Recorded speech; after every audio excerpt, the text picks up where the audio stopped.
Hello, everybody. This is Jane and Misty. Hello. We're coming at you from Lark Owl in Georgetown, Texas. We're so happy that you're here. We're going to have a great evening tonight with our special guest. But first, I want to welcome Misty. Usually I do these events by myself, but Misty, my partner and one of our 10 co-founders, she's joining me this evening, and she led our book clubs in reading the book we're talking about today. So the author of The School for Good Mothers, Jessamine Chan's short stories have appeared in Tin House and Epoch. A former reviews editor at Publishers Weekly, she holds an MFA from Columbia University and a BA from Brown. Her work has received support from the Elizabeth George Foundation, the Bread Loaf Writers Conference, the Wurlitzer Foundation, Gentil, the Kimmel Harding Nelson Center and the Anderson Center, VCCA, and Ragdale. She lives in Chicago with her husband and daughter. So please join me in welcoming Jessamine to Lark Owl virtually. So thank you for joining us, Jessamine. And that is how you say her name. Yeah, it doesn't make much sense. My parents chose an unusual spelling, but they were trying to name me Jasmine after the flower. So I never expected to be asking the press and booksellers and event planners to play along with this kind of convoluted game. So thank you, everyone, for playing along. And thank you to all your readers and your book club. It is delightful to be here. Well, we're so happy to have you. And I want to just put a pin in. I want to talk to you about the Elizabeth George Foundation later. We'll get back everyone to that because I'm a big fan of that. Okay, this book, you want to hold it up, Misty? The School for Good Mothers has been called enthralling by both Kirkus and Publishers Weekly. A terrifying novel about mass surveillance, loneliness, and the impossible measurements of motherhood. The School for Good Mothers is a timely and remarkable debut. That's Carmen Maria Machado, author of The Dream House, which we love her here at our store too. So, Jessamine, will you tell us what your book is about? Well, I like to describe the book as a little bit like 1984, but for moms. So it's about Frida Liu, a Chinese-American single mom who loses custody of her toddler daughter, Harriet, after having one very bad day and gets sent to a newly created government-run reform school in order to get her back. So in order to get their children back, all the moms of the school have to pass a series of increasingly impossible tests. Otherwise, their parental rights will be terminated. So readers will follow Frida's journey to hold on to her integrity while she's being indoctrinated and follow her quest to get her daughter back. Wow.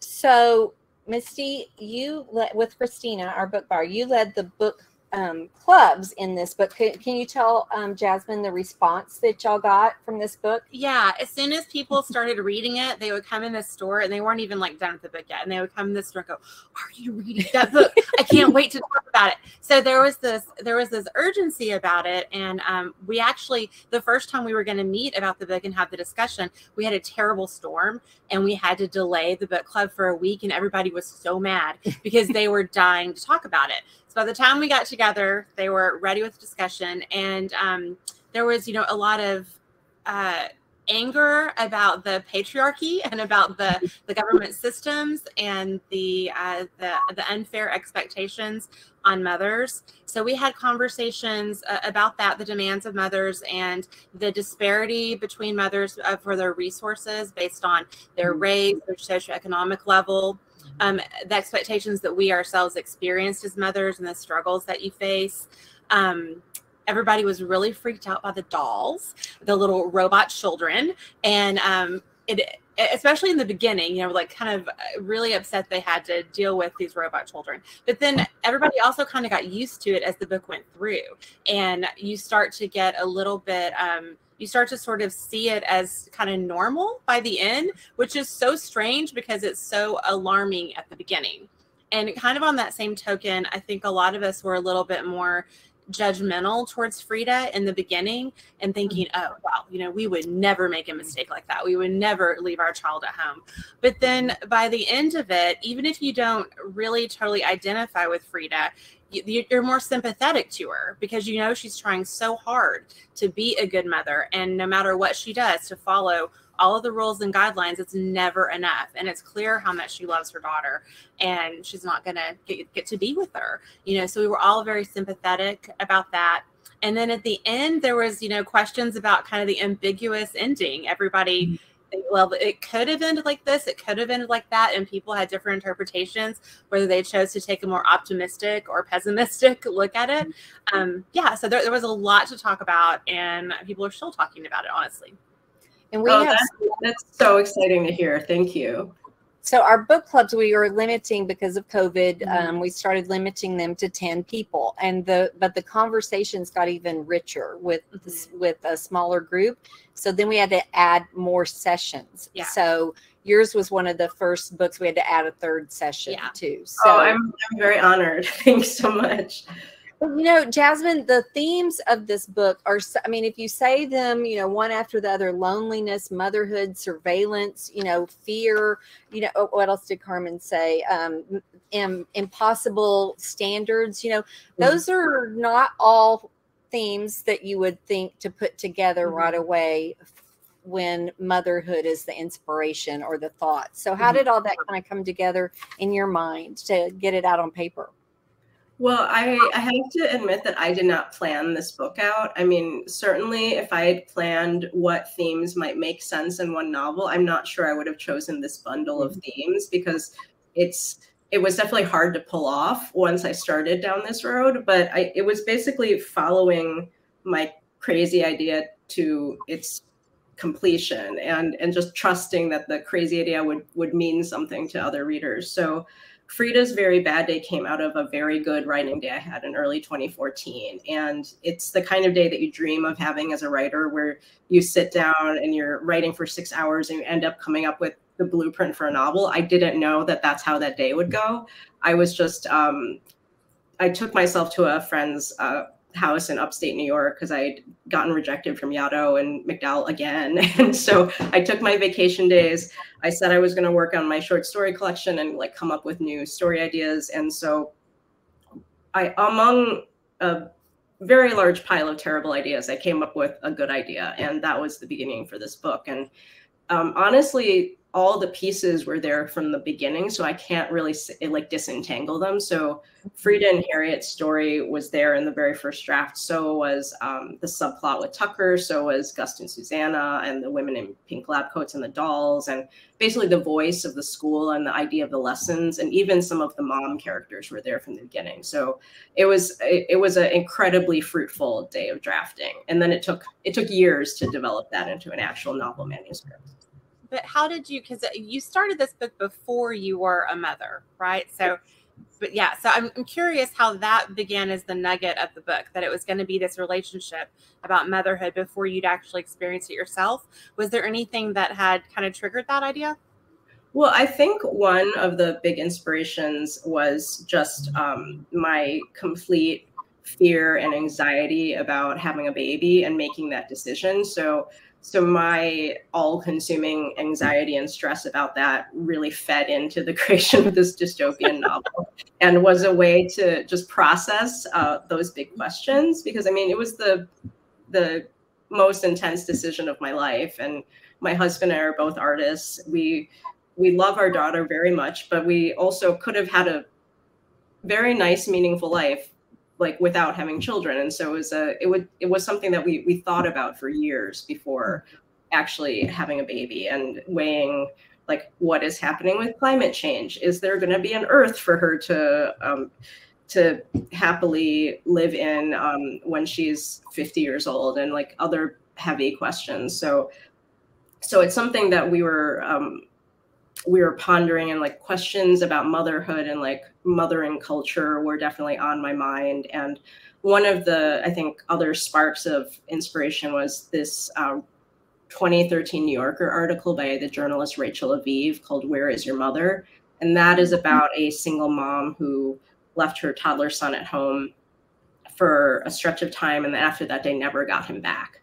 And I didn't sit down with that article and think, oh, this is sparking an idea for me. I read it months earlier before I had my really good day of drafting. And I think something about that story, and that the way that the government treated that mother, and how hard she was working to get her son back, but how she could never pass all the tests, and they kept judging her by this impossible set of standards, and the standards kept changing. And I just really felt so angry on that mother's behalf, and I think I just felt so enraged that this was possible. And I think at that time I didn't know that her story is just one of many, in terms of the government taking someone's kids away and them having this impossible set of obstacles.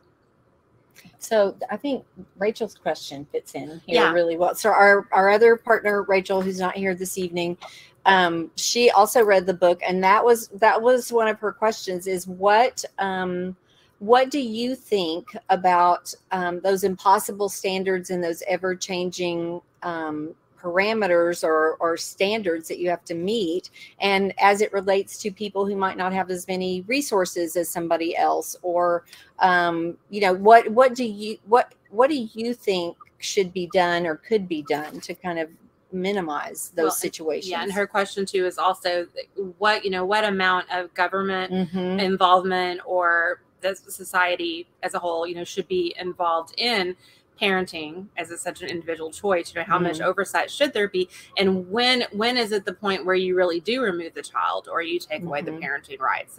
It's such a complicated question. So she wanted to kind of get your insight on that, what you personally think. Well, I'll just begin by saying I'm a fiction writer, not a researcher or lawmaker or journalist or sociologist. So these are just opinions. I think I wanted my book to call into question whether implementing a set of universal standards is even possible or just, because it seems like if you're asking humans to implement these standards, that they can never be without bias. And your cultural background, like your understanding of race and culture, and even like what you think a mother should be is going to be biased. But yet it's supposed to be a standard. It's supposed to be a system that's protecting children, and therefore like everyone's goal is protecting the children. But it seems like mistakes can be made, and it seems like some of the mistakes just are incredibly tragic. And I can't imagine any greater tragedy than having the government take one's child away. Yeah. Well, I think if that was your purpose, to call to mind those questions, that you were very successful. Yeah. Because that was very clear, and we've asked all those questions. Yeah. And another question, this is your question, I think. What do you think really makes a good mother? I mean, I'm assuming that writing this manuscript and getting it out into the world probably was cathartic for your anxiety that you were having early in your decision-making process, because that's what a lot of writers say. It's a cathartic process, kind of no matter what they're grappling with. But did you come to any conclusions about what you think makes a good mother? I wish I could say yes. I think it's more the case that I was maybe a little bit more forgiving of myself, because I was writing about these systems of power and like how women judge each other, and the fact that everyone expects these impossible things of moms. And I think in talking about the book, since it came out in January, to answer, I'm skipping backwards to questions. So, so I don't know that I have a clear answer what I think a good mother is, because I think the answer differs depending on who you ask. And I don't know that there is one universal standard of goodness that can be applied to everyone. But to answer your question on what I think could be done, I don't have a magical solution for the family court system, which is very, very complex. And I only have read like a smidge about it compared to what someone working in the system would know. But I do think if this was a country with affordable childcare and universal health care and jobs that paid a living wage, that would be a very different society. And it would make it a lot more possible for a lot of parents who are struggling to actually have the resources to give their all to their kids. Yeah. Yeah. Well, I think you also made it clear in the book that even if you have the resources, that it's still really hard to be a good mom, because you're showing women that have or are single parents or they have to work to be able to support their children, own childcare. But then you also show Suzanne, who has these very idealized ideas about what it's like to be a mother before she becomes one. And it's very Instagrammable, and she's got all the money that she needs to buy the cute clothes and to set up the house just perfect and get the Montessori toys and do all that. And she loves spouting out advice before she becomes a mother too. But then once she is a mother herself and is faced with some challenges that her child has, she falls apart too. And so even if you have everything that should make it easy, it's not easy. And especially for those who don't have the resources. Well, I think it's something that it's helpful now that people are talking about it more to recognize that it's emotionally and mentally never easy. But I think that there's just so much silence around that. I think less so now than 5 years ago. But certainly, even my experience of depression during pregnancy and early motherhood, it was just sort of shrouded by shame and secrecy, even from the doctors who were treating me. And I think it's only now, hopefully, that people are talking more about maternal mental health and trying to offer more resources to parents. I mean, I think it just makes me angry. It makes a lot of people angry that our society really exalts mothers, but gives them no support whatsoever in terms of social supports and the idea that in America and other Western cultures, the mom is supposed to do everything. Well, and then also is the first to be judged too, Yeah, right. With the impossible standards and no support. And then if you slip up, you're going to be judged right away by either other mothers or the courts or the kindergartners. Yeah. I don't know. Somebody. And consequently, mothers never feel like they're doing enough. They never feel like they've got it right, no matter what you do. I mean, you might feel like you have it right for a little while, and then you misstep, and you're like, oh, I failed, because there's so many pressures. Yeah. We have older kids, and so I'm... We're the point of empty nesthood. Yeah. So our kids are graduating. We've seen the whole trajectory, from baby to 18. So. But it's so interesting now at this stage is how much I forgot, and the kids will remind me, well, you said this or you did that. And I'm like, I did? That was me? It's because you're ever evolving as a human and as a mother, right? Yeah. And so did you consider that kind of the evolution of motherhood and, personhood, as you were writing the book? Well, I was very lucky that because I was writing and revising the book so slowly, my book and my baby kind of grew up together. And so I ended up stealing. So my book baby and my human baby kind of grew up alongside each other. And I think I wove kind of a baby memory book into the actual novel. And I know that's a weird thing to do with a dystopian novel, but I have a lot of her developmental milestones and first words and tender moments woven into the book. And she'll be okay with that eventually. I mean, she's too young to have an opinion right now, but I think I was also studying the way she moved and the way she and her friends talked. And so I do think that lived experience made for a richer relationship between Frida and Harriet. I mean, I have to admit, Frida was a lot angrier in the earlier drafts because it was really hard for me to imagine the love. It's for someone who had anxiety and depression, who is afraid of being a mom, it's hard to imagine the good parts. Yeah. Well, I don't think you really can imagine it until you're there, until you have a child. It's such a unique experience. You don't know what it feels like until it happens. But everyone tells you about it. Everyone gives you so much advice. You don't believe them. You don't believe them until it actually happens, because it seems so cliche, until you are that cliche. Yeah, that's true. So you wanted to ask about the curriculum. Yeah. So I think I read somewhere that one of the first parts of the book that you wrote was actually the curriculum for the School for Good Mothers. And so I wondered how you came up with that. What was the inspiration for that? How did you decide what that curriculum was going to be? And how did you make it different between the dad school and the mom school? I think I did not actually, I should have worked from an outline, for the book, and it would have gone much faster, but I'm not really an outliner. So the one outline I had was developing the set of lessons and the order in which they went in. And honestly, what ended up in the novel is very close to that original curriculum, partly because it was so hard to come up with that it was when it came time to edit the book, I kind of couldn't redo it. Like there was definitely some requests for me to try it a different way, but the various storyline, like various plot elements were synced up to the lessons in a certain way. So it became really impossible to reorder anything. But what changed it along the way was that I had way too many lessons. So I had to really streamline them. But also I had to redo the lessons themselves as I was revising after having a baby, because the lessons I came up with were far too complicated.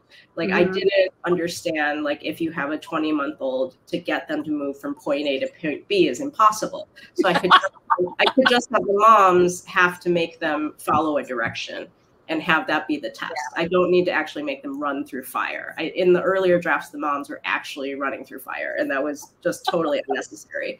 So I think things became a little more elegant.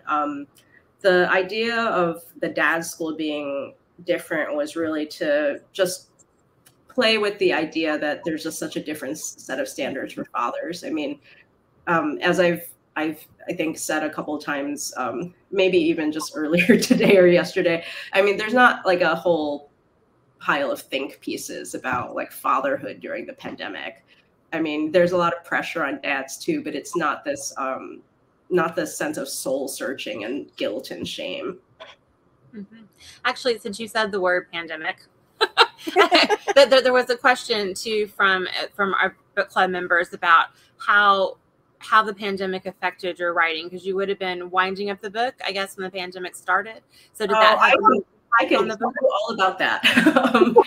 So we sold the book in November 2019, and I was only 2 weeks into my developmental edits with Simon & Schuster when the lockdown started. So I had just begun the big project of editing my novel for the first time. And so I will say that the only way this book got done during the pandemic is that I had a nanny. And that is like, that has to be mentioned first when I talk about the work that got done during the pandemic. It wasn't by magic. I hired one of my daughter's former preschool teachers to be our nanny during the lockdown, and that's the only way writing got done. It wasn't like I was homeschooling her all day and then staying up till 4 to write. Like I had time to write because I had the resources, and I just wish that was available to everyone. So in terms of I mean, it's so weird to think about it now, because I think I don't remember the experience of editing the book that vividly, because it was so stressful. Because I mean, we were also like Philly during the pandemic was also like not the most peaceful place, I think, because we were also like in a swing state during a like very heated election. So like working through the fall and then into January 2021, I mean, those were just like very turbulent times. I mean, they still are, but there was definitely a sense of what is today going to bring. So I can't say that it was I don't have the clearest memories of that phase of the book life. But I mean, I've just been trying to be grateful to be able to have my writing life and my career begin in this way. And I mean, it's been an incredibly charmed experience launching the book. So I'm just very, very lucky. So you mentioned that you and your husband both are artists, and I've read over the years quite a few articles about being a parent and being an artist, and how creativity and what you need to be present for as a parent, and how those things interact or are a detriment occasionally to each other. Do you have any thoughts about that, or how, your creative drive, did that change when you had a child? You had resources, but in other ways, did you notice anything different? Childcare definitely made it possible to keep being an artist while being a mom. I'm not sure how I would have done it if I didn't have a supportive partner, occasional visits from grandparents, preschool, and eventually full-time preschool. I mean, I don't know where that time would have come from without childcare help. So I am really big on saying that childcare makes the world go round, and certainly makes the lives of working parents go round. And I do think it's really hard to figure out a path as an artist parent, because to be an artist you need complete focus, and then to be a parent you also need complete focus. I mean, when I wrote before having a child, I would turn off my Wi-Fi and turn off my phone and just be completely offline and be uncontactable for that block of time, and that was great for my concentration. And then when my daughter started in preschool, I realized that I'm not actually supposed to have my phone off, because I got a call from the school one day saying like, oh yeah, she took a little tumble and like kind of rolled down the stairs. And after that, I left my phone on. I mean, she was fine, but after that, I realized like, oh, I have to actually have the ringer on, even if I had to put the phone down the hall or something. But I struggle with concentration and focus just like everyone else, and I'm not sure I have a perfect solution. But I do write longhand, and that has helped a lot. Oh, okay. Really? You tell us more about that. Yeah. That people love to hear writing process stories. Tell us about that. I really recommend writing longhand to anyone who is struggling with their Wi-Fi use and like smartphone use, because I am someone who I spend way too much time on Instagram and Twitter now, partly as book promotion, but also because it is set up to be habit forming. And so it is hard to make your brain like just stay in the work. So for me, it really, really helps to work just pen and paper and not have a device to work on. It makes things incredibly slow, but I find that I feel more free like writing longhand. And I think it's also, I started that way in college, and like I never really drafted on the screen. So I think I mean, you do tend to like stick with the means by which you started writing. I love that, actually. Yeah, that's great. You had a couple more questions on here. Let's see. Well, you have a bunch of questions. We have a lot of questions. We now do. It's just hard to figure out which one to get to. Okay, well, this was another question actually that Rachel had. This one was, do you see this story? Because, okay, let me back up. I feel like I need to preface this. Okay. Okay, so because you kind of made a reference already to kind of the being dystopian. And so, put up some books there that we think. I love that. that we think associates with it, because we kept hearing people make references to 1984 because of the government surveillance piece, and then to Handmaid's Tale because of the control, over mothers. So were any of those a factor that you considered whenever you were writing the book? Did you have those kind of books in mind? Okay, so let me rewind. The question was, did I have books like 1984 and The Handmaid's Tale in mind when writing the book? I think I had them in mind in the sense of I knew that when the book was finally finished, that I would pitch it that way to agents. Okay. In terms of, I mean, because I have worked in the publishing industry, so I kind of knew like that you have to explain your book in relation to successful books that have gone before you. So I didn't have very recent comps, but I had older like dystopian classic comps. So in addition to thinking of those two books, I think a book that was more of a touchstone for me is the Ishiguro novel Never Let Me Go.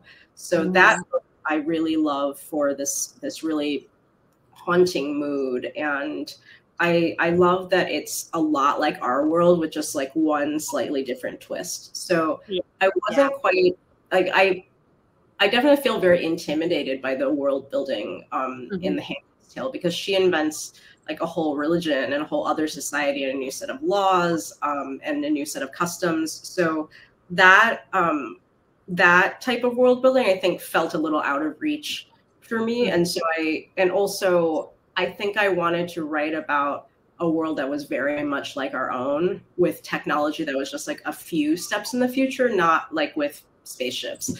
So Yeah. I keep that in mind, but I also will say that I'm not like a deep reader in dystopian fiction or sci-fi. So I think I might have inadvertently broken a lot of genre conventions just because I'm not super well versed in what those conventions are. So Yeah. For example, I'm told that the robots always rebel, and like that my book is unusual because the robots are not rebelling. It never occurred to me to have them rebel. Like, that's just not a storyline that interests me. And I mean, a lot of the book is me doing whatever I wanted. And so that's why I think that's why it's a mashup of many disparate parts, because it was basically like what I felt passionate about over the years. Yeah, well, it definitely feels more like literary fiction. And that's where we put it in our bookstore, is in the literary fiction department. It's just there are all these parallels to the dystopian aspects of it, but it really is. It's so close to reality. I think that's what makes it more scary, is because it's so close to what we know, and you can see that if we just went 1 or 2 steps further, that is a possibility. It does not seem too far removed from reality. That's what makes it frightening to me. Yeah. And then the other question that kind of springboards off of that from Rachel is that she was asking, do you see this story then kind of more as an analogy or as a possible reality? And you kind of started getting at that. Do you want to expand on that anymore? I guess I see it as like an alternate reality, like not necessarily like it's I don't think it like properly fits into speculative fiction or dystopian fiction. It is very much like straight fiction with like some elements from those genres. I mean, I think I'm told satire is not a popular word, but I had always envisioned the school as being a social satire of sorts, kind of like the film The Lobster. And so that is the sort of very dry humor that it was going for. But yeah, I've been trying to tell people like there's funny parts too. So I've been joking that the marketing campaign should have been the most upsetting book of the year, because I mostly I get these amazing messages from readers, and a lot of them are like, I've never cried so much. Or this is the first book to move me to tears, which I very much appreciate. But I think because I was working on the story for so long, I'm not experiencing those emotions for the very first time. Like, I've been with Frida and Harriet's story for so long that it's been amazing to hear the surprise of it. Yeah. One thing we didn't quite touch on was the cultural aspect that I'd like to hear from you, because Frida approaches motherhood as a Chinese American woman, and she's comparing it to how she was raised, the choices her mother had to make, with the pressures that she had as an immigrant, at the time. So how does the I guess, how did you think about the cultural implications coming into play, specifically with the Chinese American character? And she's the only one, she's the only one at this school that is Chinese American. What she went through compared to the other mothers, and how important was it for you to place a Chinese American as the main character? Well, I think when the going got hard, which it often did during the many years that it took to write this book, I did kind of give myself a pep talk that if I could finally finish this book and publish it, that it would be meaningful to have a Chinese American heroine like Frida in the world, and have a story like this with a really flawed, complex, selfish and desirous and vulnerable, but compelling character at the center. And I guess I also wanted to write an Asian American heroine who got to be truly messy on the page. Like, she's not a classic heroine. Like, she's more of an anti-heroine. And I don't think I totally stole that from the New York Times review. There was an amazing think piece on the anti-heroine of the moment, like sort of talking about my book in relation to The Lost Daughter and Claire Vaye Watkins' book. Like, I get 2 sentences in there, so I was just really happy to make those 2 sentences. But I think that I guess I never expected readers to get on board with Frida right away, but that that the reader's connection to Frida would be built over time, because I don't have her doing something sympathetic at the beginning. I mean, like, leaving your child at home alone is objectively a very bad thing to do.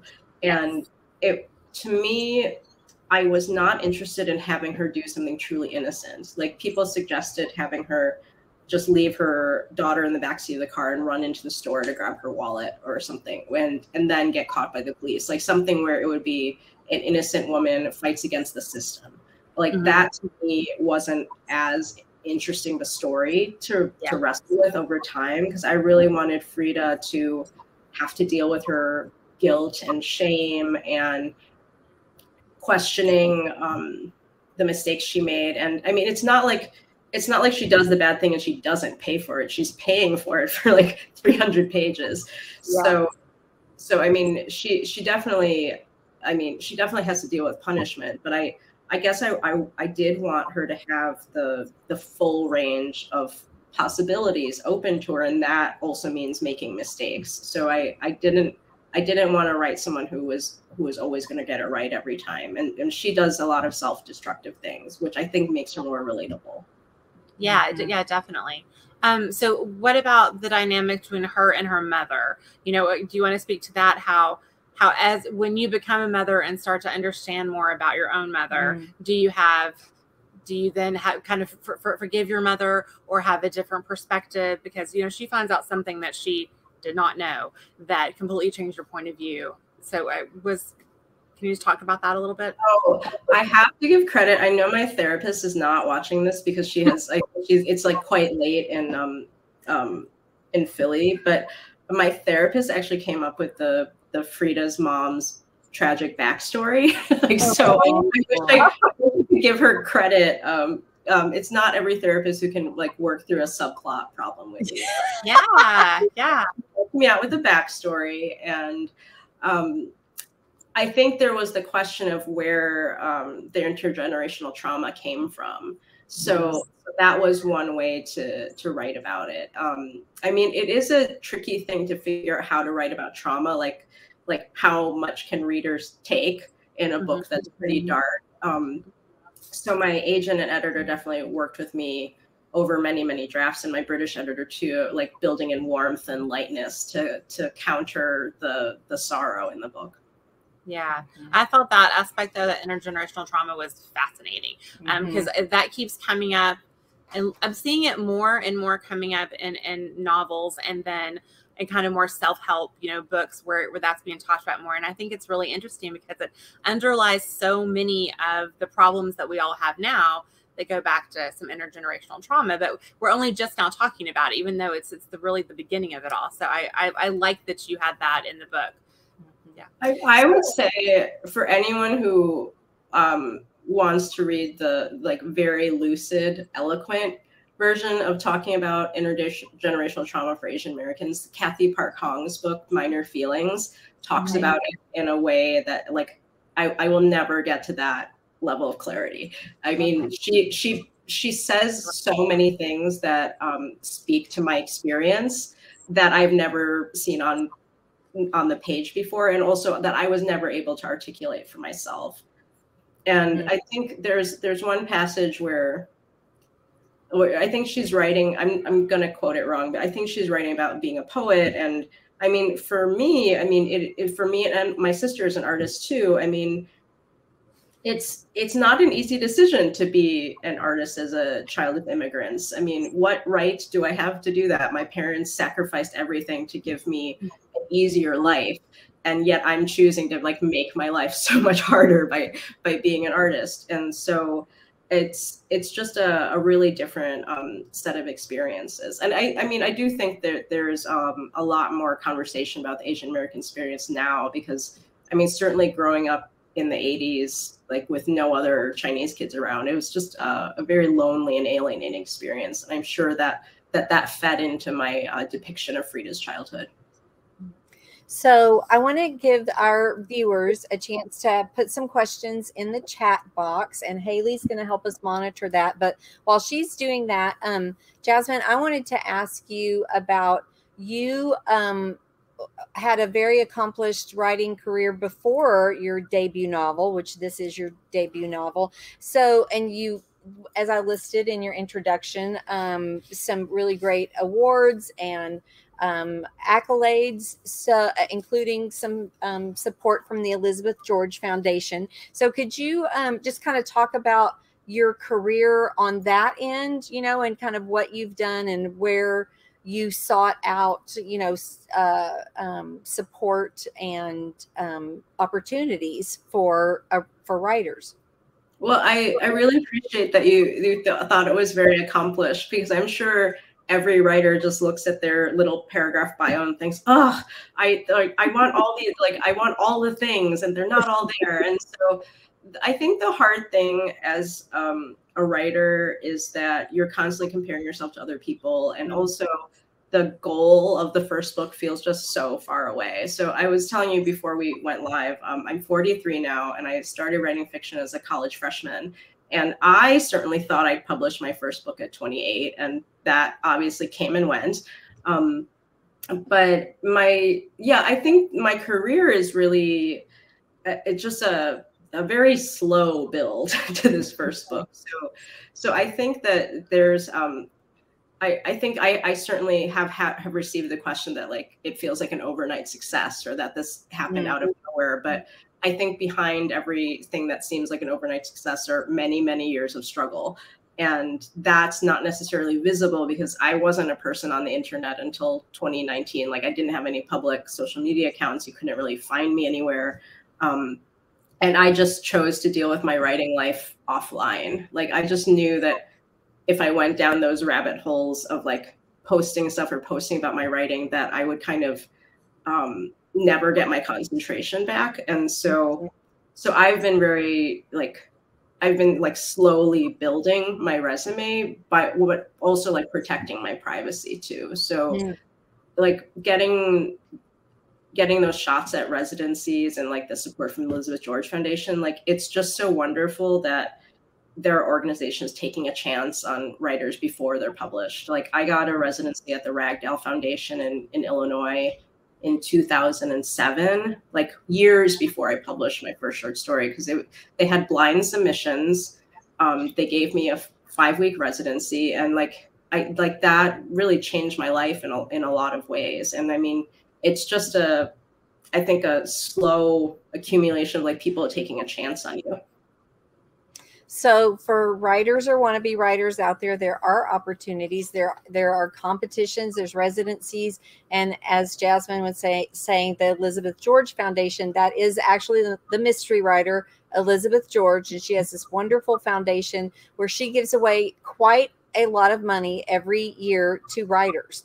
And I got a handwritten letter from her, because I made it almost to the last round, and she said, well, I hate to give you terrible news, and in her own handwriting, and I kept it. So but to me, that's like living the dream. She's writing books, and she gets to give money to writers, you know, to help them. So I just think that's wonderful. One fun story from last summer is that I sent Elizabeth George at her foundation a copy of my galley. And she actually read it and then sent me a note wishing me well. And that was really nice. I mean, that support from her foundation came in the same month that I had my daughter. So it was also perfectly, I mean, of course, it took me much longer to finish my book than the year that I'd outlined for the foundation. But it was really the vote of confidence that I needed to keep going with the book, and get back to it after having a baby. It's like to know that that this team of people and Elizabeth George herself believed in it, because they have a great track record in terms of who they've given the award to, and so I just felt really lucky. Mm-hmm. That's great. So I'm going to peek here at our questions and see what we have from people. Okay.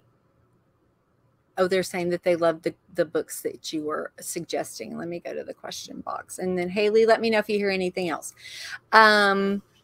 So Emily says, I love how your earrings reflect your book cover. Oh, from my agent. My agent great. in December. That's wonderful. And then the second part of her question is, do you think Frida's experience would have been different in the school if she had a son rather than a daughter? If so, how? I think Frida's different. I think Frida's experience would have been different in school if she was a mother. I think Frida's experience would have been different if she was a father rather than a mother. But I don't think the gender of her child made her experience harder or easier. I think the mothers of sons of the school are also having a really hard time. But I think the fathers are treated more humanely. Mm-hmm. And we have, well, this was from book club. Okay, so these kind of morbid. So someone is asking from the book club, which we told you they have rich conversations, and especially around this book. Does Frida kill herself after she gets caught with Harriet? At the end? At the end. Because it's ambiguous. So there were all these thoughts of, like I told you, optimistic, and the suicide option came in. People thought that she might have just killed herself. That is a really interesting question. I have not been asked that before. I wanted to write an ending that could be read lots of different ways, and to end before everything was properly tied up. So I wanted readers to like go in the direction that they wanted with the ending, because certainly there are interpretations where Frida gets caught right away. There's interpretations where they stay on the run. I guess I wanted my version to also acknowledge the reality that she's not a superhero, or she's not Carrie Matheson from Homeland. She's a Chinese woman who maybe doesn't know how to cover up all her digital footprints. And like, there's really nowhere in America that a Chinese woman would just blend in and like become invisible. So I wanted to acknowledge that reality. So, because she can't just put on a baseball cap and a wig and be in disguise.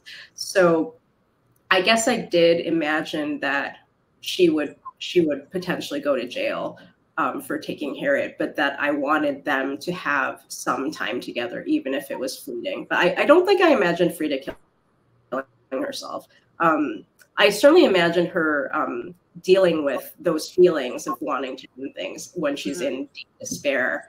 But I guess I think I'd never imagined that the book would end with suicide exactly. Yeah, because during this story, she, of course, there were other women who committed suicide, and it seemed like she thought about it, while she was at the school. So that was why they were asking, like, by the end, did she finally just give up, essentially, that she wasn't going to get to keep Harriet and kill herself? But in your mind, did you think she would just end up going to jail then after she had these last precious moments with Harriet then, or would she go back to the school? I guess I imagined that she would have to go to jail, and that she would hope that Harriet would come find her when she's later. And that I tried to imagine like what I would want if I was in that impossible situation. And I guess I imagined that if I was Frida, I would hope for a reunion, even if I had to wait a really, really, really long time. So one thing that came up today when we were talking about this evening, we were wondering if you had attended any parenting classes, or if in some high schools, you have to carry around the bag of flour like it's a baby, or the egg, and make sure you take care of it for 24 hours or whatever, because, all you have to worry about is it getting wet or dropping it. That's easy. So, yeah. But did you have any of those experiences? I went to a Catholic high school where they did not, there was not much sex ed at all. So I'm not Catholic, and so I just went there because I wanted to have a different high school experience. So I did hear from a friend of mine though, who said that her high school or junior high made them take these baby dolls home called the Baby Think It Over doll, and it would cry and it would wet itself, and you just spend a whole weekend with it. And I think that was meant to scare the 13-year-olds or 14-year-olds into not having sex. So she thought the dolls were like a really advanced version of the Baby Think It Over But I have not attended parenting classes, but I have just read about them. But I mean, government mandated parenting classes do exist. They just don't look like the way they do in the book. Mm-hmm. Yeah.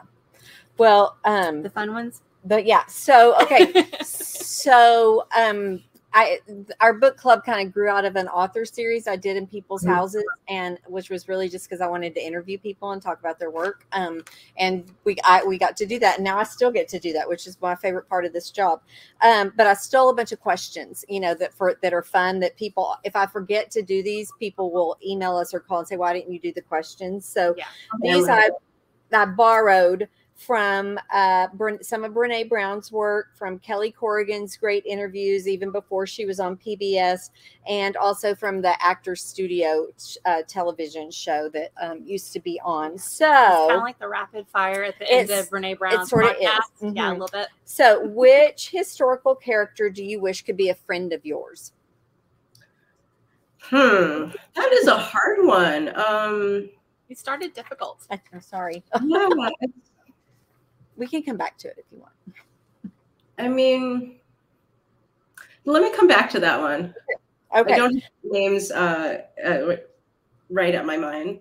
That's okay. What profession other than your own would you like to attempt? I've always been fascinated by film editing, which is funny because I'm now married to a filmmaker, so I could theoretically learn about it. But now that I actually see how it works, I can see that is maybe not my path in life. I actually wanted to be an actress before being a writer. Like my great dream was to go to drama school and like do musical theaters. But I think it's really for the best that I didn't pursue that. I don't know. I think you'd be great. You're very engaging.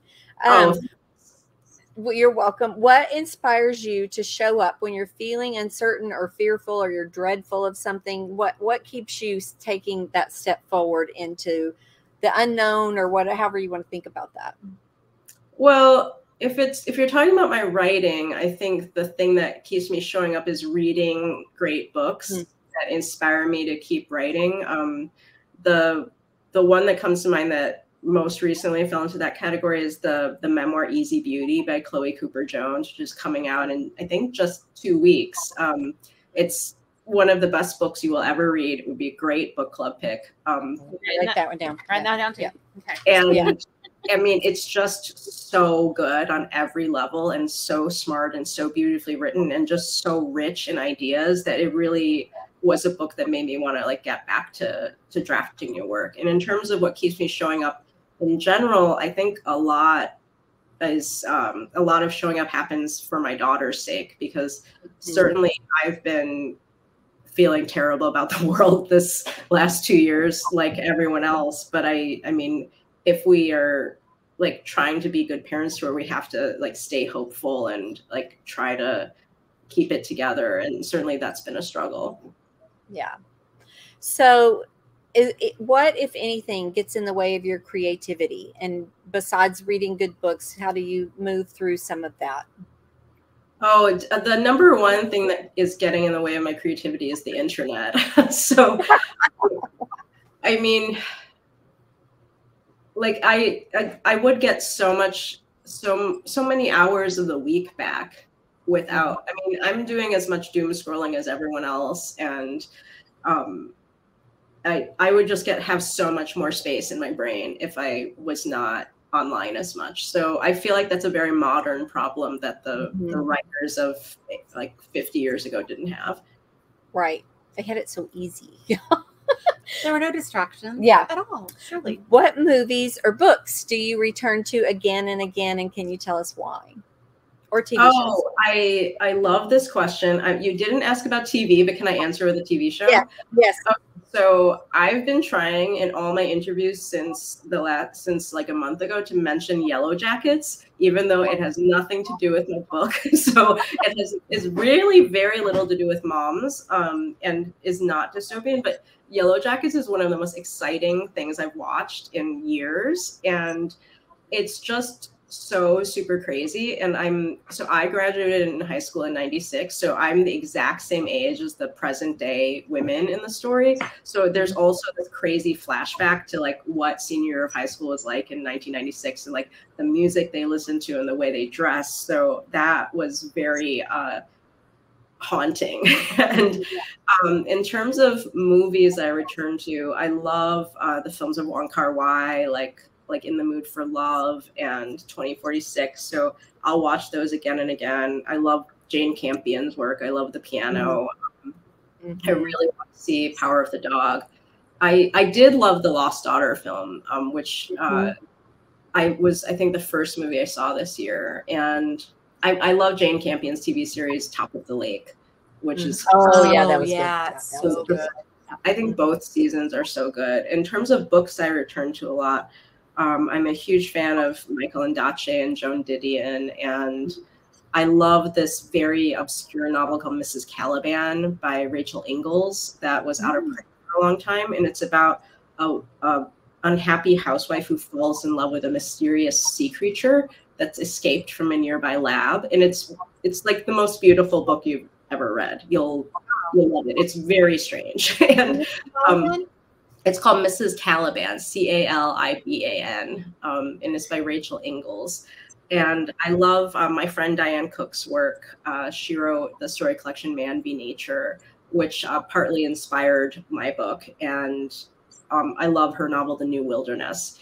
And the book that I really recommend for everyone who's, so I have two recommendations. So if you are interested in reading more on the subjects in my book, one novel that is a great pairing with my book is called Night Bitch by Rachel Yoder, which came out. That came up in book club. We actually brought that book up. Yes.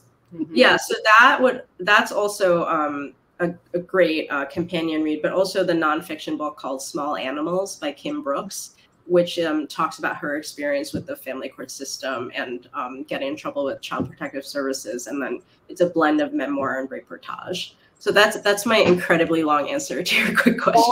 Okay, I love that you've given us so many books to add to our list. Yeah, and movies too, and TV shows. That's great. So this next question, I like to tell people that this one, it did come from the Actors Studio, and it was asked of Bradley Cooper, and so so it's known as the Bradley Cooper question.